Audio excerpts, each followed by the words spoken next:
Today's hymn playing lesson is going to be on the great hymn, Stand By Me. It was written by Charles Tindley, who lived from 1851 to 1933. At the time of his birth, his father was a slave and his mother was a freedwoman. He was born in Worcester County in Maryland. Being in the northernmost slave state, this type of marriage was possible, though it never would have happened just 100 miles south in Virginia. Charles' mother died when he was just a child of about 2 years old. He was sent to live with an aunt, for if he had lived with his father, he would have been a slave. Though he didn't completely escape slavery or the harshness of slavery, as he became older, his father would hire him out, which was a common practice for freed African Americans at the time. Those hired often worked beside and next to the slaves, doing the same work. The difference was they received a small remuneration for their efforts, and they got to go home at the end of the day. Tindley eventually moved to Philadelphia as a young man, where he attended night school after working during the day. Though his formal education was sporadic, he never finished college or seminary. He owned a large library of books, though, as many as 8,000 books. Later in his life, he received 2 honorary doctorates of divinity degrees from schools in 2 former slave states, North Carolina and Maryland. During his late 20s, he got a job as a sexton, which is a fancy word for a custodian, at the Bainbridge Street Methodist Church in Philadelphia. And starting around 1886, he began to take short-term positions at several area churches as his knowledge and understanding of scriptures became recognized.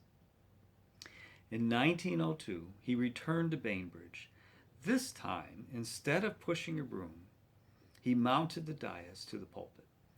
And those in attendance didn't know what to expect from this very young man they remembered for cleaning and fixing things.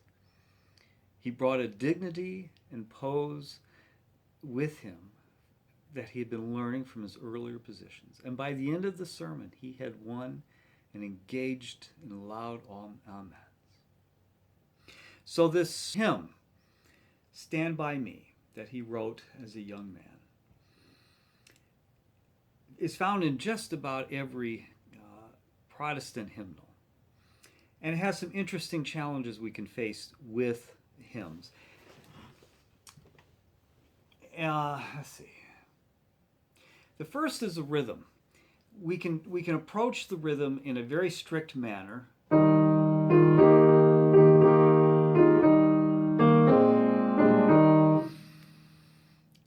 But it probably isn't sung that way by the vast majority of people. They're not going to sing straight dotted eighths, 16th notes. It'll be a little more relaxed.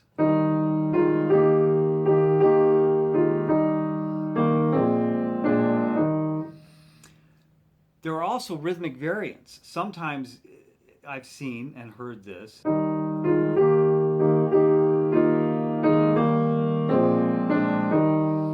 There's a little variation in where the dotted note is, whether it's first or the second in the group. So we have that issue. So I would suggest you be a little more relaxed with the rhythm, not quite as tight. And then it has a very typical call and response part to it.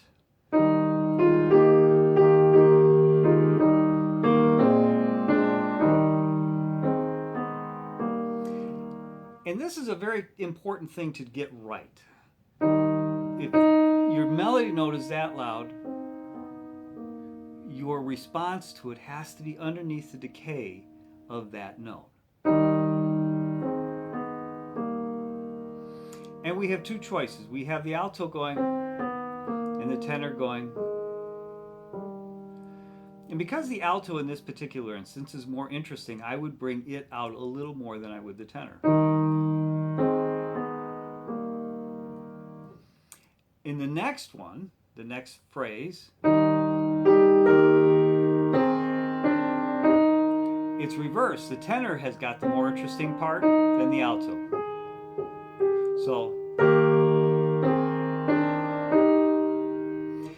now, also to consider when it comes to how loud to play these answers to what came before, is the proximity of the moving notes to the melody. The alto is very close. So you have to be very careful that you don't play that too loudly, because then the melody becomes this. But the melody's not. The melody's this. This is simply an answer to that. However, in the tenor part, in the second verse, you're a minor seventh away from each other. So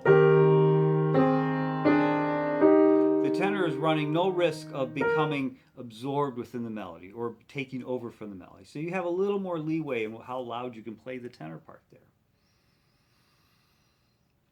So those are just some thoughts in this wonderful hymn written by a man who, as the more I've learned about him, I've come to respect both his preaching, his sermons, and his poetry that he used to so express his faith.